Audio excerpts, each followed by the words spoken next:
A partir de agora, Vibecast, o podcast da Vibe Mundial FM.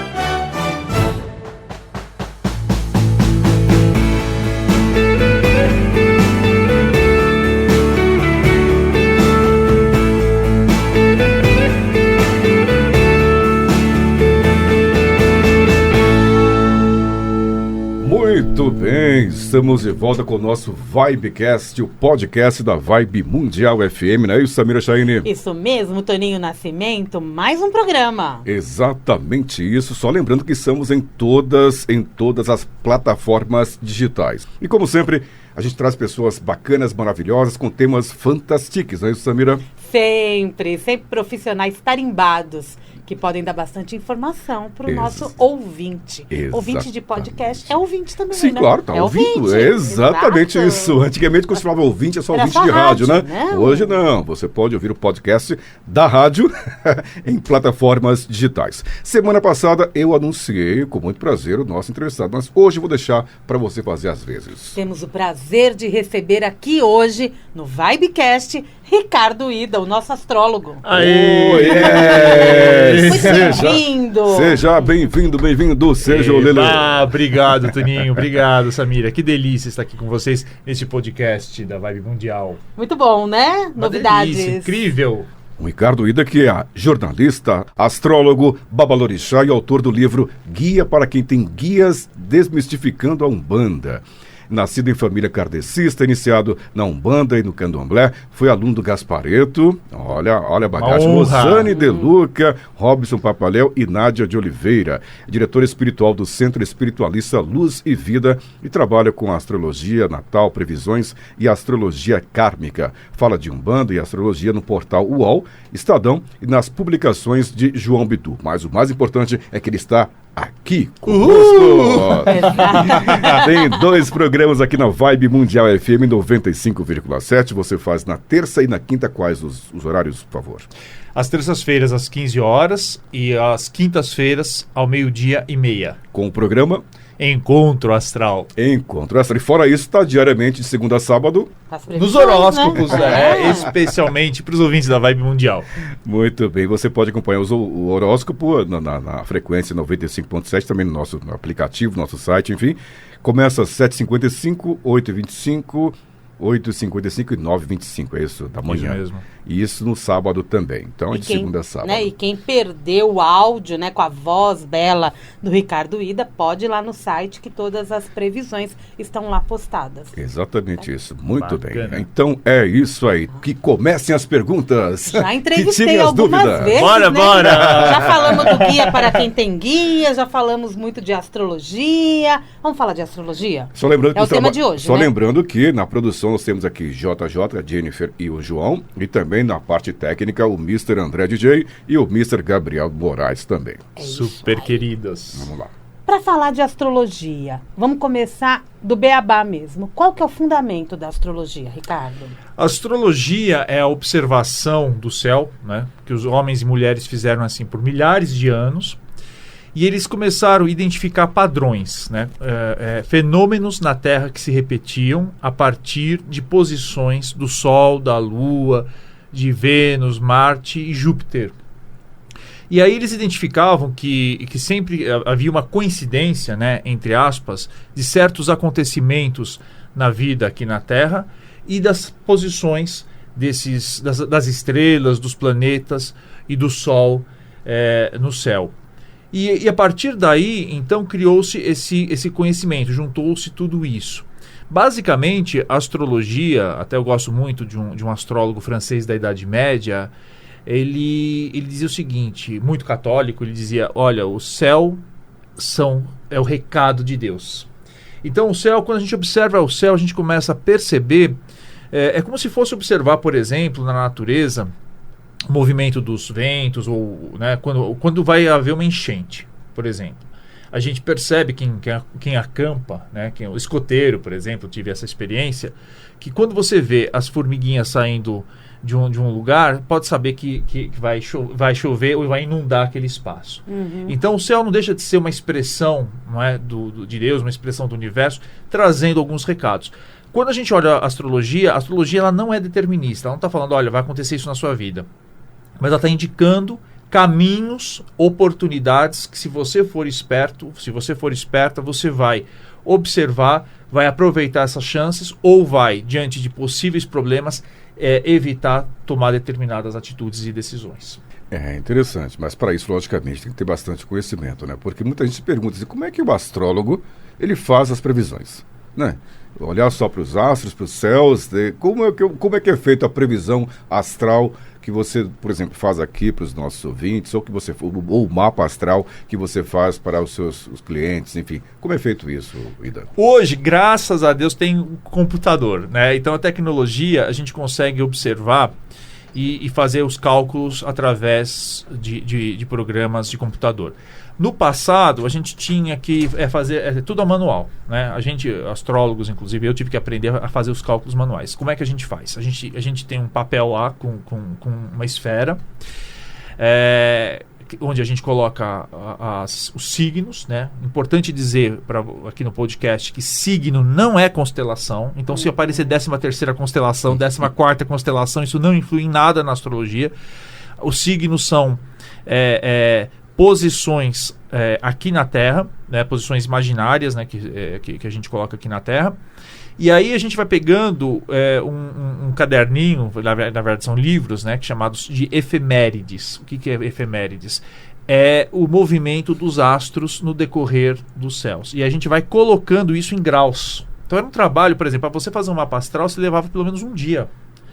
Não é? Porque você tinha que pegar cada um dos planetas, consultar as efemérides, ou seja, em que grau do céu cada um desses planetas estava, e a gente colocar isso dentro daquele círculo que é o mapa astral. Hoje é muito mais fácil. Hoje existem cálculos, programas conseguem observar como estava o céu há 4.000 anos antes de Cristo e consegue observar 4.000 anos depois de Cristo. Deus abençoe a tecnologia.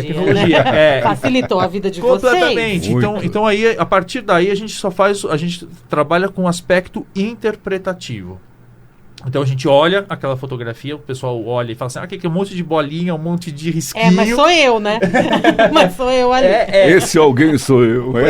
Sou eu. É a transcrição de todos os seus potenciais, né? Tá mostrando naquele papelzinho, mostra todos os seus potenciais e todos os problemas que você se carrega dentro de você. E aí você vai fazendo essa interpretação. Mas hoje, graças a Deus, a tecnologia ajudou bastante. Muito, muito legal. E, Samira, vamos lá. Vamos lá? Vamos continuar falando de astrologia, então? Sim, assunto muito bom. Eu tenho uma dúvida.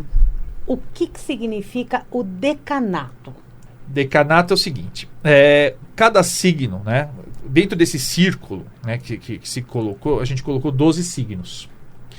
E esses 12 signos têm tamanhos iguais, que são 30 graus. Tá?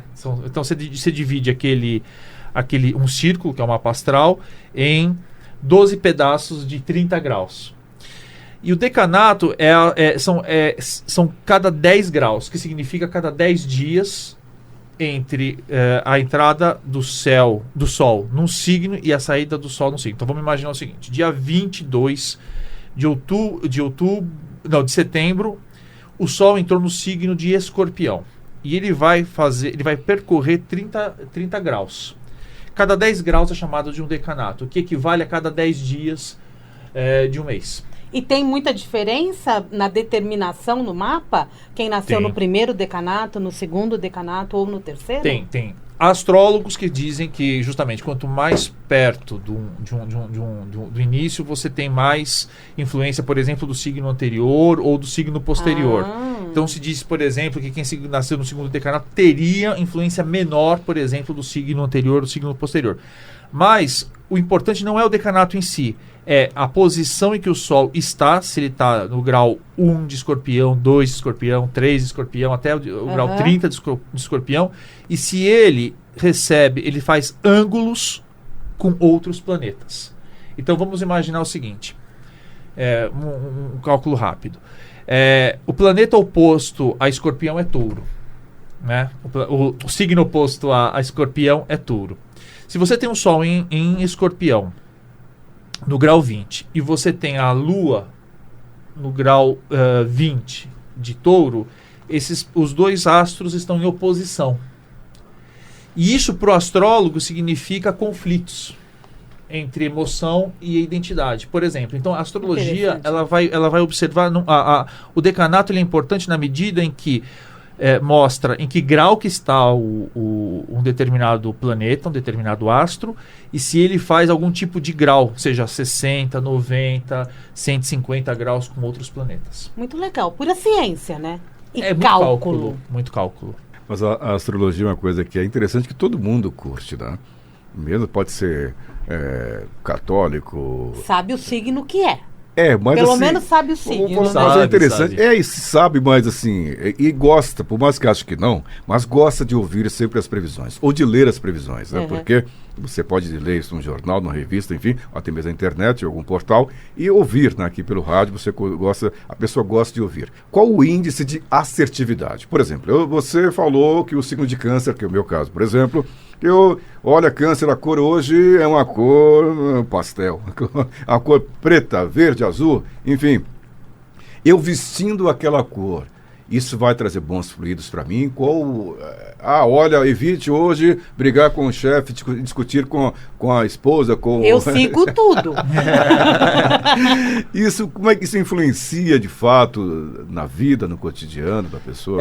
A cor do dia, por exemplo, que a gente faz aqui, muito especialmente para o ouvinte da Vibe Mundial, ele mistura aspectos de cromoterapia para a vibração do dia. Mais ou menos o seguinte: se o ariano está com a pá virada naquele dia, se a energia dele está muito de briga, a gente sugere, por exemplo, uma cor branca, alguma cor que possa acalmá-lo. Se de repente você joga... O cara é um ariano, tá? Um dia que ele vai sair brigando com a própria sombra, e você joga para ele um vermelho, vai potencializar o estado emocional dele.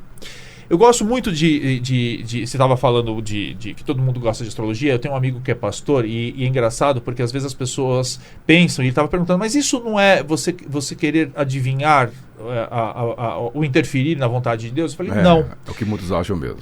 Mas eu digo não, porque na verdade é simplesmente um sinal. Só que o livre-arbítrio existe para você, a partir dessa situação, escolher o que você vai agir. É que nem previsão de chuva. Então a mesma coisa, a pergunta é mais ou menos o seguinte: na cidade de São Paulo, amanhã a previsão, a Samira, eu vejo toda manhã às 9h. Ela é moça do tempo. Ela fala. A nossa Maju, a Samira. Justamente, eu estava em dúvida quando vinha para cá se eu saía com que tipo de roupa, né?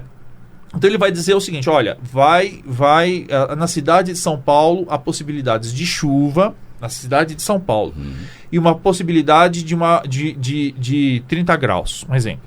Só que dentro da cidade de São Paulo vai ter lugares onde não vai chover.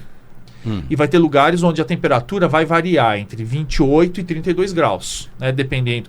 O signo funciona a mesma maneira. A previsão exata só se dá quando você faz a previsão do seu mapa astral, porque eu estou olhando todos os aspectos, todos os planetas no seu mapa. Quando a gente faz uma previsão de horóscopo, a gente está dizendo mais ou menos, é como se eu falasse para a população de São Paulo. População de São Paulo, vamos lá, é como se eu estivesse dizendo para um canceriano. No Rio de Janeiro, aquarianos, um exemplo. Então, isso vai interferir em maior ou menor grau, dependendo do lugar onde você estiver em São Paulo. Mas uma previsão de horóscopo, ela realmente é muito mais abrangente, ela é muito mais generalista, né? Uma previsão precisa só no mapa astral. E é interessante porque, além de poder fazer um mapa para uma pessoa, você também pode fazer para localidades. Totalmente. É possível fazer para o Brasil, por exemplo, ou para São Paulo. Para São Paulo. Então a gente só precisa, por exemplo, quando eu faço as previsões para o ano, eu vejo quais são os principais planetas, os trânsitos dos planetas durante o ano, mas eu vejo, por exemplo, o mapa do Brasil, para fazer uma previsão para o Brasil, como estará a partir do ingresso do Sol no signo de Áries, que se dá mais ou menos em 20 de março. De lá eu consigo observar como é que vai ser o movimento do Brasil. Então, por exemplo, como é que vai estar o governante, como é que vai estar a agricultura, como é que vai estar... E é impressionante. Por isso que as pessoas que duvidam de astrologia falam, olha, então você pega o seguinte, você pega lá as previsões de um bom astrólogo, porque o problema, a gente sempre diz, a astrologia não erra, quem erra é o astrólogo. Se ele tem domínio ou não da interpretação, se ele pode ou não... eleições, sem entrar no aspecto político, mas, por exemplo, eleições de 2018. Todo astrólogo neutro sabia que venceria um presidente com forte tendência militar e de direita, porque estava no mapa. No dia, inclusive, da eleição, o planeta Marte, que representa a guerra, a autoridade, o militar, estava na posição de poder do Brasil. Então, era impossível, por exemplo, que uma pessoa muito pacifista, muito conciliadora, pudesse ganhar as eleições. Né? Então, assim, mas você consegue observar, por exemplo, teremos ano que vem grandes oportunidades, já falando de 2021, para o Brasil, grandes oportunidades de ganhar dinheiro, mas também o Netuno vai trazer confusão na administração de dinheiro para o Brasil, principalmente na gestão pública. Então, você consegue fazer essas previsões, você faz para empresa, você faz para eventos, inclusive, se um casamento, até para casamento você consegue fazer mapa astral. Dá para fazer sinastria também? Sinastria, sim, dá para fazer duas coisas. A sinastria é como, por exemplo, não precisa ser casal. Eu posso fazer a minha sinastria com você, Sami. Tá. E saber o seguinte, onde estão os pontos de conflito, onde a gente se entende bem e onde pode dar treta. E aí, a partir daí, a sinastria justamente serve para isso. Olha, eu sento com um casal, sento com pai e filho, com 2 sócios e falo, olha, fulano funciona desse jeito, ciclano funciona desse jeito. A partir daí, a decisão de vocês, como é que vocês vão lidar com essas informações ou não. Que tem que entrar em harmonia. Que tem que entender quais são qualidades e defeitos do outro. Sim. Mas para isso é necessário que os dois estejam com o mesmo pensamento. Ou seja, na verdade, que eu creia que você crê também na astrologia. Ou não necessariamente. Não, na verdade, assim... para seguir todos os parâmetros. Ela existe. É que é interessante, eu adoro fazer sinastria, porque às vezes, e geralmente, o casal tá entrando em uma briga danada, e a pessoa vem e puxa o outro, porque eu só posso fazer sinastria se os dois estão de acordo, né? Porque eu não posso invadir o espaço, né, mapa... Que nem essa história de falar, eu tenho que... Se eu estou fazendo emprego, procurando emprego, a empresa, se eu não dei consentimento, a empresa não pode fazer meu mapa astral.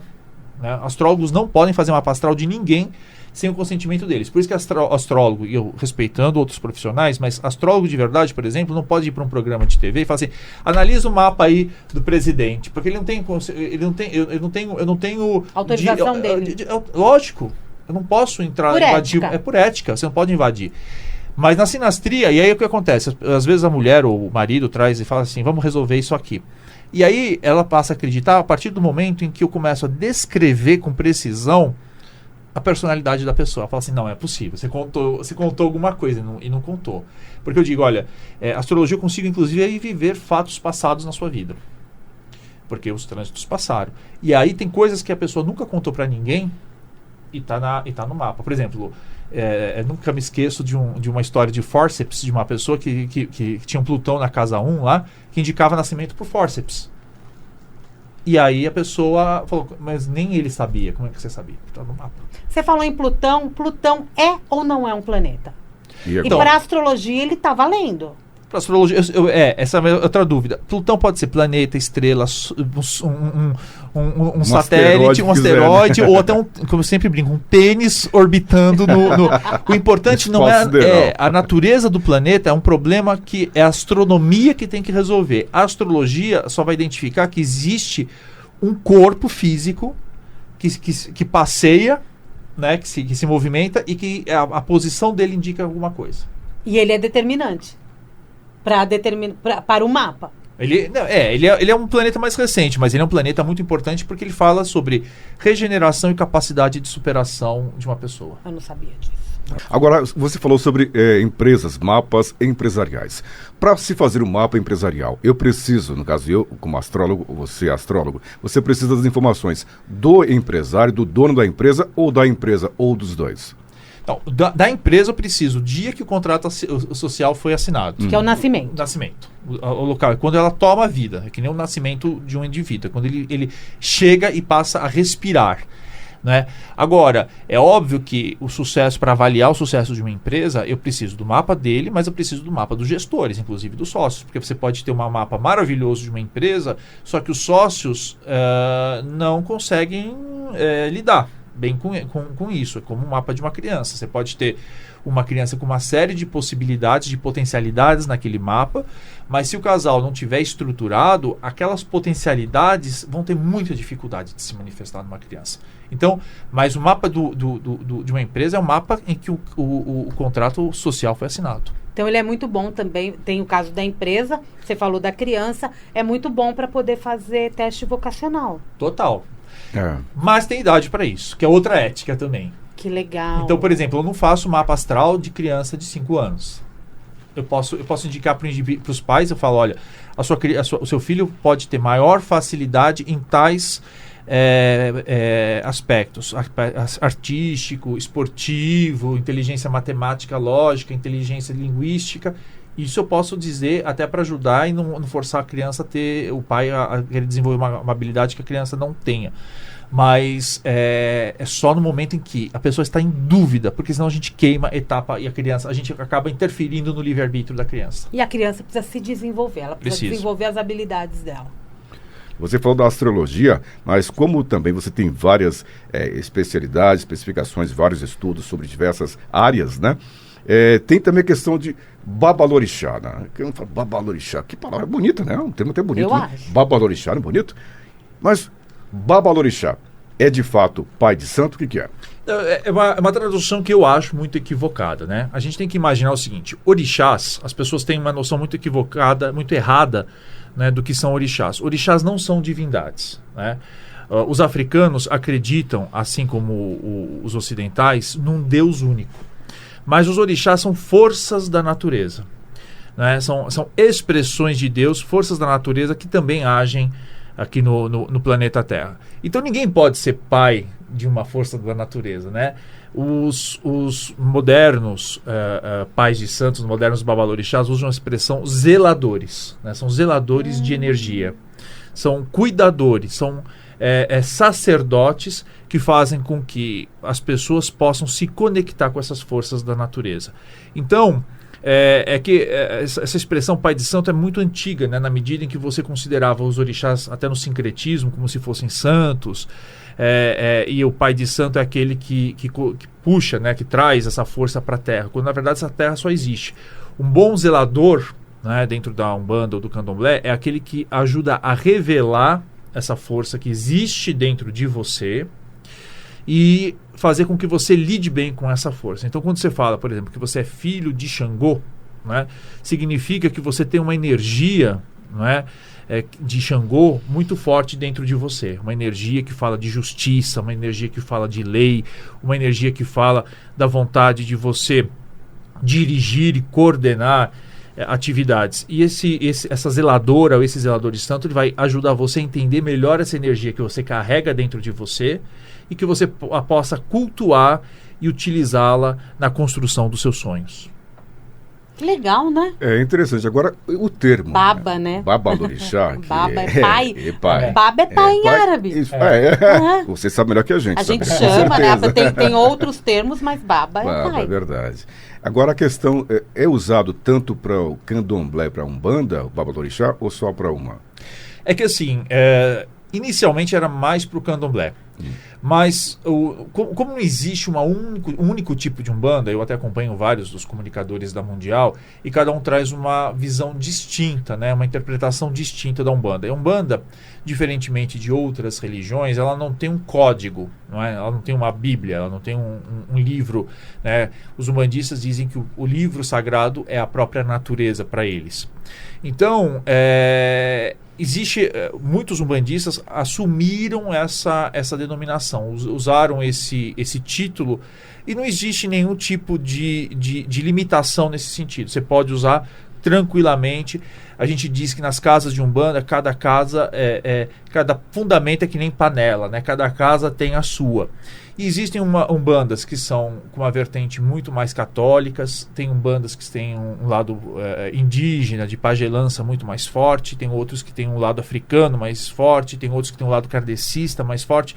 Então, quando a gente não pode falar de uma única umbanda, a gente fala de umbandas e de interpretações diferentes da religião. A Umbanda é brasileira? A Umbanda é totalmente brasileira. Se existe uma religião que é brasileira, é a Umbanda, porque ela mistura esses elementos de matriz africana com elementos cristãos e elementos indígenas.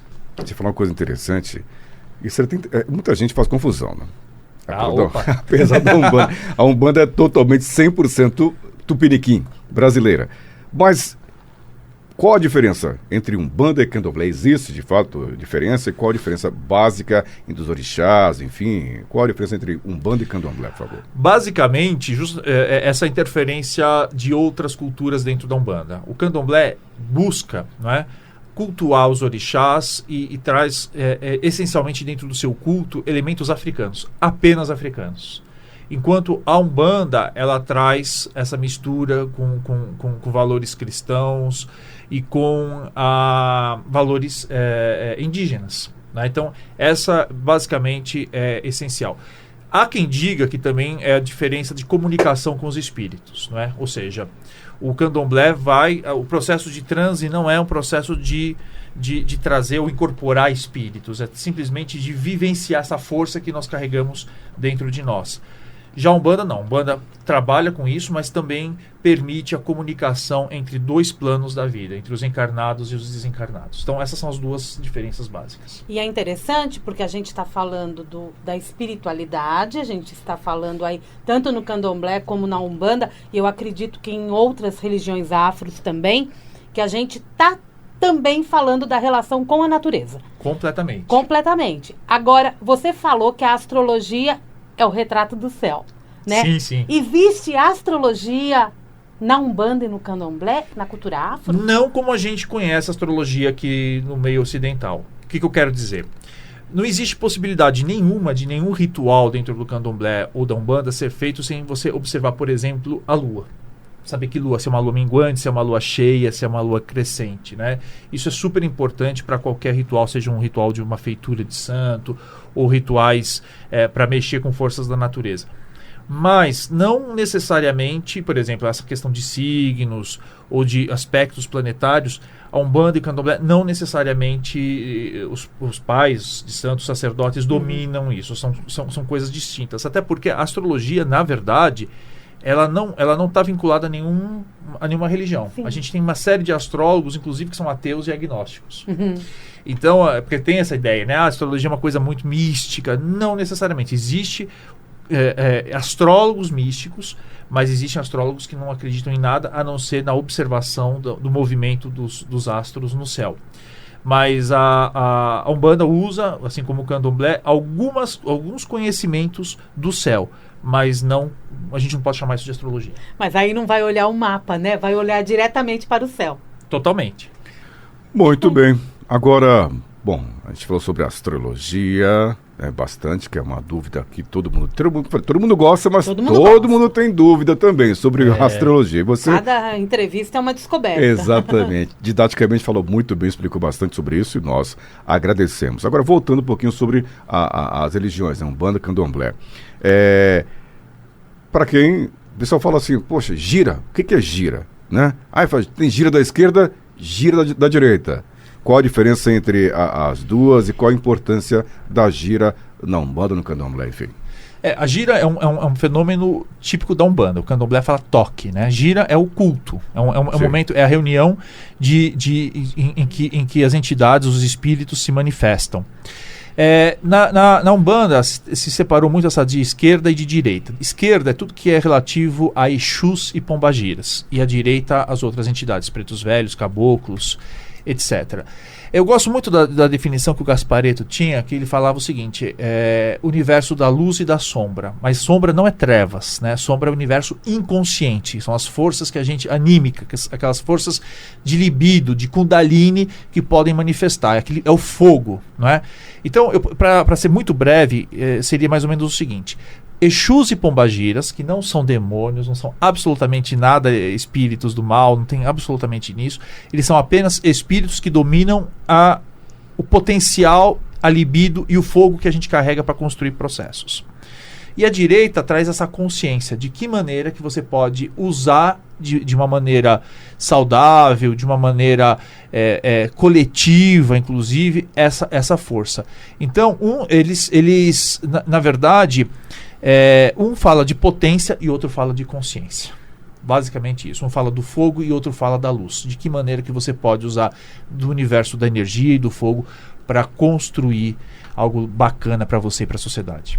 E você frequenta hoje a Umbanda ou o Candomblé Não, também? a Umbanda. A Umbanda. Umbanda por quê? Porque para mim a Umbanda, ela existe com esse mesmo amigo pastor, a gente conversa muito e eu digo o seguinte, existe um fundamento que a Umbanda é cristã. Na medida em que quando ela surgiu, a Umbanda com o Zélio Moraes, inclusive na Umbanda se reza o Pai Nosso. Que para mim eu respeito todas as religiões, mas eu acho que o Pai Nosso para mim, assim como o Sermão da Montanha, são as duas maiores ensinamentos de generosidade, de amor, de compaixão. Então, para mim, por uma questão histórica, por eu ter nascido numa casa em que o Sermão da Montanha e o Pai Nosso são muito fortes, então eu preferi abraçar por conta disso. Embora tenha sido iniciado no Candomblé, tenha sido uma experiência maravilhosa que me permite inclusive falar sobre os dois com mais propriedade. Respeito muito, mas o meu coração e a minha fé está na Umbanda. Você falou das coisas de demônios, do lado negro da força, parece Darth Vader. Como é que os espiritualistas, os espíritas, veem a questão do inferno? O que é o inferno para você? Bem, na minha concepção, no meu juízo, o inferno é a consequência das suas ações. O inferno é a consequência de ações e pensamentos e emoções completamente desequilibradas. Eu gosto muito dessa história dos que os espíritas falam, que é o seguinte: quando você vai para o umbral nada mais é do que a materialização do seu estado interior. O inferno é a materialização do seu estado interior.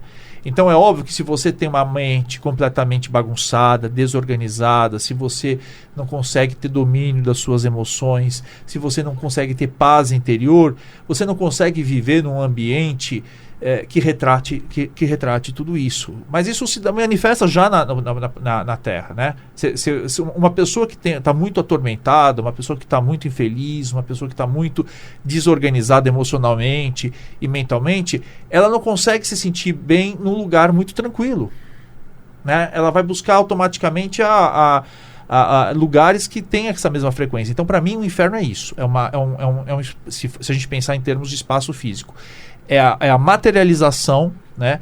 É o resultado externo de um estado interior de tristeza, de agressividade, de maldade, de perversidade, de ira, de descontrole. Isso em vida. Em vida e na morte, porque... Da vida, eu acabo levando isso pra morte. É lógico, essa é minha... É lógico não, na minha lógica... Na outra vida. Na outra vida, você... Do outro lado da vida. Eu acho que você não tem como. Eu acho que tem essa coisa que as pessoas falam, morreu, virou santo. Eu não acho que morreu, virou santo.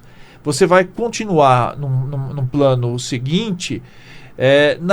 no mesmo patamar de vibrações que você teve durante a vida. Eu levo comigo. Isso é parte da evolução. Essa é a minha percepção. Muito bem. Hoje, em dia, o que mais existe, infelizmente, né? Acho que a doença ou as doenças que mais assolam o planeta, os seres humanos, são as doenças emocionais e, por consequência, as doenças psicossomáticas, né? Como é que, na verdade, a depressão, por exemplo, como é que o umbandista, o espiritualista, o espírita, vê a questão da depressão? Bom, primeiro que todo espiritualista, todo umbandista, pelo menos, né? Às vezes as pessoas vão pro terreiro achando que o terreiro é hospital. O terreiro é um apoio à cura, né? Uma vez que você identificou a depressão tem que ser tratada com um médico, né? E eu acho horrível esse preconceito que tem. Se você tem gastrite, por que você não pode ter depressão no sentido assim de tratar e encarar isso como um fenômeno que já atingiu o corpo físico? Mas para ele atingir o corpo físico, para nós, ele levou um tempo para realmente materializar. E para nós, a depressão, ela se dá muito através de tristezas acumuladas, né? De uma fragmentação da alma. É quando a sua alma... O Harry Potter falava muito... Eu acho isso muito simbólico, né? O Harry Potter, quem gosta tem filhos, os sobrinhos... Vê que o mal lá, o bandido lá, o Voldemort, ele separou a alma dele em vários objetos. É a fragmentação, é quando você não consegue estar uno, quando você não consegue estar integral, quando você não consegue estar unido com a sua essência, unido e talvez em harmonia o cosmos. Só que isso pode ser depois resgatado, né? Mas a partir do momento que você teve uma série de tristezas, uma série de desilusões e que você realmente não encontra forças para manter essa unidade, aí isso vai para o corpo físico. Mas repito, eu acho que isso é muito importante, porque as pessoas têm essa ideia de falar, não, porque a depressão é algo que você precisa, é espiritual. Não, tem um fundo espiritual, tem um fundo emocional, né, que pode ter sido o gatilho, o que despertou, e que você precisa tratar com o médico. Embora seja através de uma igreja, seja através de um terreiro, seja através de um templo, de uma leitura como do Gibran, você pode reencontrar forças e equilíbrio para se centrar novamente.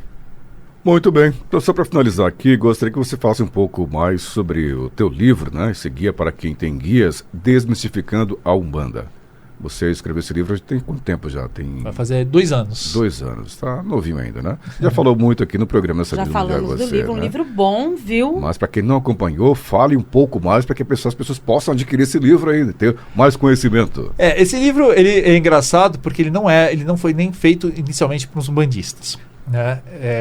Ele surgiu a partir de uma série de perguntas que amigos ou entrevistas as pessoas faziam acerca da Umbanda. Ele é um guia de perguntas e respostas, dando explicações por que existem determinadas liturgias, rituais dentro da Umbanda. Ele tem até no final depois um guia com todas as ervas para cada um dos orixás, mas ele vai explicando por que às vezes as pessoas acham o que é qual a diferença de Umbanda e Candomblé, qual a diferença dos orixás para os guias, por que se usa charuto, as pessoas acham que o espírito vai precisar de charuto ou de bebida, e na verdade não, na verdade o charuto é uma forma de você defumar, de você, né, queimar determinadas energias que tanto que os médiuns não podem tragar. Quando você usa uma bebida, essa bebida não é para beber, essa bebida é usada com a propriedade volitiva do álcool de puxar, higienizar e fazer uma asepsia no seu campo energético. Então, ele derruba muito esses mitos. Essa brincadeira dos guias é porque a gente chama os mentores de guias, e as guias é aquela coisa do pescoço, então a gente falou, olha, pode ser um guia para quem tem os seus mentores, mas é um guia também para quem carrega os fios de conta no seu pescoço. Mas ele a gente buscou um linguajar muito simples, né? Muito simples mesmo, tanto que eu tive o apoio muito grande da Bárbara Barreto, que é uma professora primária de crianças, e eu falei, olha, para não ficar uma coisa prolixa, eu queria que você me ajudasse a transformar isso na linguagem mais simples possível. E eu acho que hoje qualquer pessoa consegue ler, entender o que é Umbanda, por que as pessoas rodam, como é que se dá o processo mediúnico, porque não baixa nada, né? Esse negócio de baixar... baixou santo é mentira, não baixa nada. Na verdade, é uma aproximação. Como as pessoas às vezes acham assim, médium inconsciente. Não pode ser 100% inconsciente. Não lembro de nada. Isso aí é possessão. e ninguém pode, né? Você tem que manter o seu livre-arbítrio. Eu acho que seja Umbanda, mas qualquer, eu vejo o catolicismo, os evangélicos, eu acho que o maior valor que Deus nos deu é o livre-arbítrio, né? A possibilidade de você sempre fazer escolhas, e a gente está escolhendo sempre. E isso a gente fala muito dentro do livro, né? Como é que o livre-arbítrio se apresenta em todas as escolhas, em todos os rituais que a gente faz dentro da Umbanda. Por isso, desmistificando. Exatamente, desmistificando a Umbanda. Muito bem, então não perca que esse livro a pessoa pode conseguir comprar esse livro onde? Está em todas as livrarias, na Livraria Cultura, ele tá na Amazon, tá na internet. É só digitar lá e tem as várias. Eu sei que a Cultura tem, várias outras livrarias tem, a Amazon tem, e entrega no Brasil inteiro, no mundo inteiro, na verdade. É verdade.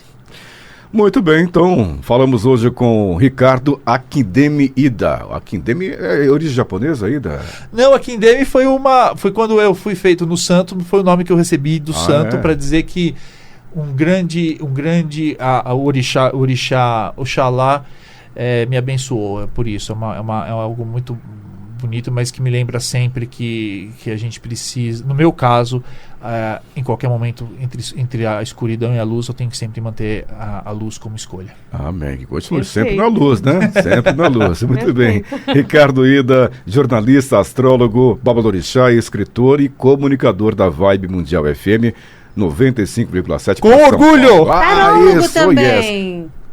Tarólogo, não colocou Tarólogo aqui. também. Não Depois nós falou, vamos olha conversar só, a respeito olha, do tarô.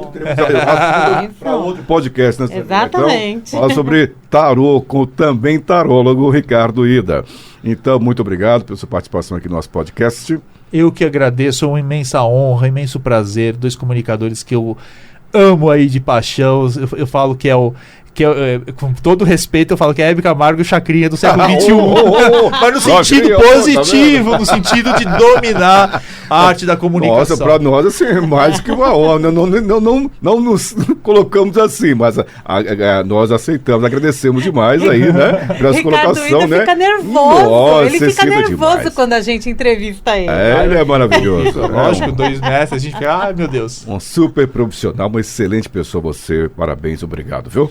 Bom, lembrando que a Vibe Mundial FM é uma rádio que toca a sua vida, esses assuntos todos, né? Sobre astrologia, Umbanda, Candomblé, todos os orixás, falamos de tarô, falamos terapias de alternativas, integrativas, de saúde, funcional, misticismo, de nutrição, esoterismo, de o que você constelação quiser. familiar, tudo que é teta healing, o que você Exato. imaginar Reiki, desse mundo holístico, coaching, a gente tudo faz mais. parte. Tudo que você quiser e pensar e imaginar, tudo tem aqui numa única emissora, a maior da América Latina sobre essa questão toda aí. Então você pode nos sintonizar aqui em São Paulo, região e várias cidades do estado de São Paulo, 95,7 FM, AM 660. Também tem o nosso site vibemundialfm.com.br, ou se você estiver em uma localidade mais longínqua, você pode também baixar o aplicativo tanto para iOS quanto para Android. Não é isso, Samira? Totalmente isso, já disse tudo e obrigada, Ricardo Ida. Eu que agradeço. A gente vai ali tomar um passe. Olá, pessoal, muito obrigado. Até a próxima. Obrigada, Tchau, tchau. até.